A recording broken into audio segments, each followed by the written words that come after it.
કેવા સરસ મજાના પાત્રા બન્યા મસ્ત મજાના પાત્રા બની ગયા છે ભાન કેવું લસણ આવે અને પાત્રા બન્યા છે કાંઈ ઘટે નહીં બનાવ્યા છે ને મેં તો લાવો ડીશમાં દઈ દે ડીશમાં આપી દો એટલે ખાઈ નાખ્યું આ માગું બેહાય ધુવાડા ને ચૂરી ખુલતી પછી હેઠું બે તો નો ધોણો લાગે લાય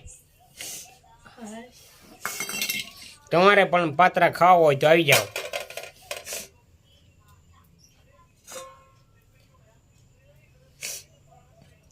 કેવા સરસ મજાના છે સમસી જોશે સમસી જોઈ જ ને તો રચો નાખ રચો